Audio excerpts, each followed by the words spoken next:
Alright everyone, today is burning day. It's finally here. I've got a small window before a huge amount of rain kicks in here. Last estimates I saw was 4 to 6 inches for this area, so this needs to get done now. Mission is partially accomplished. You can see here how it's opening up the forest floor. It's not burning, very hot because I've got it set against the wind. For those of you that seen my fire burning videos, I always reiterate about setting backing fires against the wind so they burn slower. If I wanted a more raging, out of control fire, I can just simply walk up there to that upper corner, set that on fire, and it would blow right through here and likely blow across my brakes. So I don't want to do that. So if you're wanting a more controlled fire, it doesn't burn as hot, and you can see how it's missed few gaps in here, and it takes a lot longer for it to burn this style than it does a standard just wind driven fire. So this is exactly what I want. I can keep this under control. That brush pile is most likely too green, too light. There are some dead trees in there. It might be just enough to get it going. We'll see what happens with that as this fire starts creeping closer toward the brush pile. And I'm going to kind of set this like a open zipper. So when I set the next set of flames, it's going to kind of run around this direction and back around this way. So it'll be like a crescent moon shape fire, and that will burn against the wind back up to the corner. And that should take care of business for the most part until I can really deal with that brush pile up there. So just remember, whenever you're setting fires, or if you're afraid of fires, always take a fire course. But if you set a backing fire, it is a much more manageable fire. I cannot stress that enough. Because fire can be scary if done improperly. And it can cost you a lot of money if things go wrong. So just make sure you always know your wind directions. And this is another cool thing, is when you set it against the wind, you can actually set it against the wind on higher wind days than a normal day and still be okay. All right, everyone, I will continue to provide more videos as this goes. You have a good day. All right, everyone, finally getting this fire going. I've already got one section burned off, so I want to show you a couple of different methods here. I raked a break around the brush pile because I don't want to burn this just yet. But now I'm opening up the canopy here. I've actually set this in a ring, and this should run toward the middle and put itself out, and there'll be a bunch of smoldering sticks. But look at all the hidden debris inside or underside of these leaves here. You're looking at nearly 40 years worth of debris stacked in here. So now you can see why forest fires can get very hot.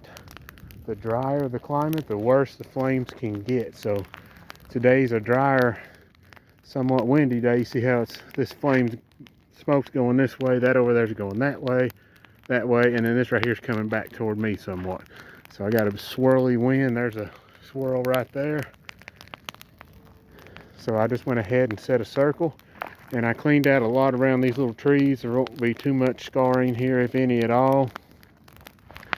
And this should open up a whole lot of territory for stuff to grow in.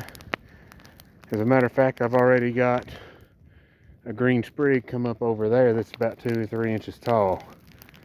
But this is going to be one of the biggest helps that I can do for my deer. And this is definitely getting pretty hot here. But this will put itself out here after an hour or so, depending on how fast it eats through these leaves. And you notice I cleaned out around the white oak and the red oak here. You don't want any scarring, so pre-clean your trees that you want to save. And there it's getting into some of them cedar tops. This here should all burn up and meet in the middle, roughly somewhere where this maple and pine is. Or it may put itself out because there's some bald spots in here. But we'll just have to wait and see.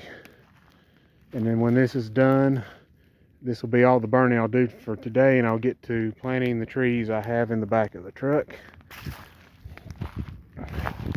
And I'll do a video on them, on tips that I do to try to give them a good start. I'm going to walk around this break, see how things are going, and I'll make another video as it goes. Have a good one. Alright everyone, the fire has basically calmed down. I still got a ton of debris right here, and I'm just going to let that burn what it can. Hickory tree, I'm not too concerned about it.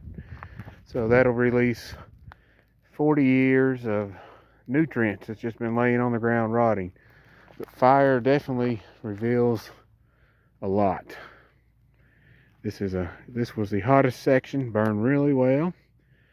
Even when wind kicked up to about 15 here, no fire, no hot ash got out.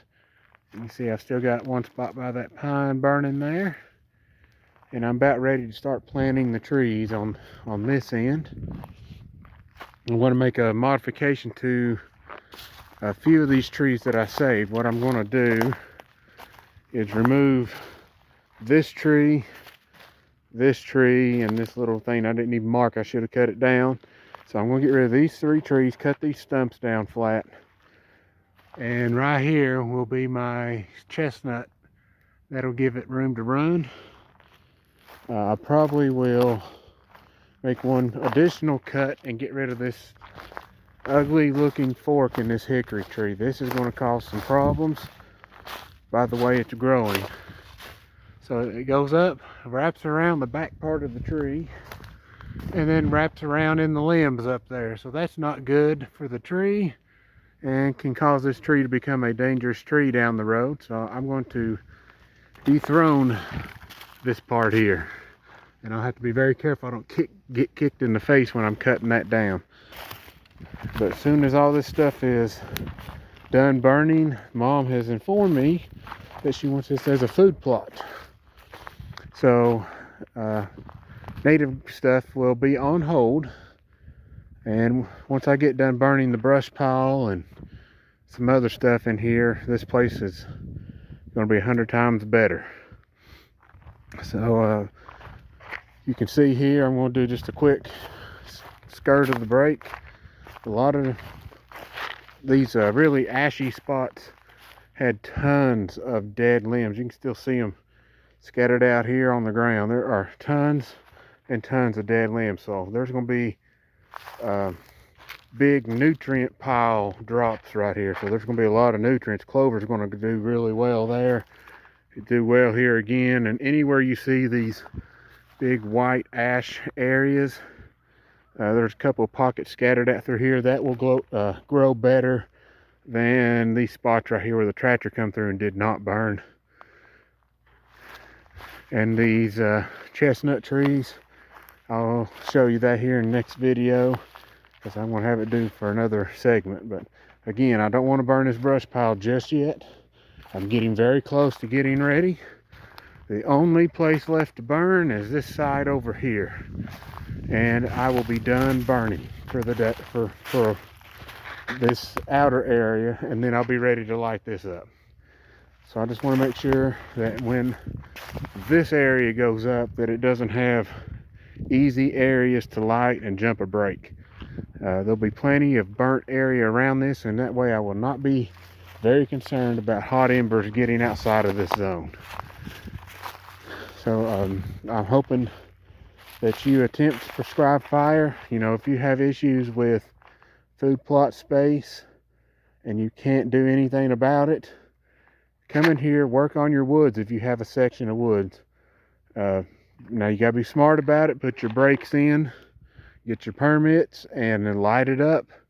Set a backing fire if you're on the side of a big hill. If it's flat ground, you know, you just set it in the direction. If the wind's blowing in your face, you set it in the direction of your face.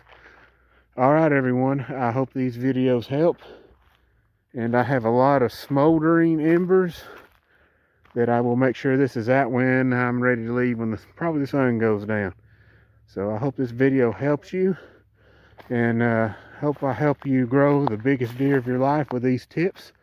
Always leave feedback if you feel you need to. I'm not afraid to take any criticisms or have any ideas that you wish to explore in the group. All right, everyone, you'll have a good day.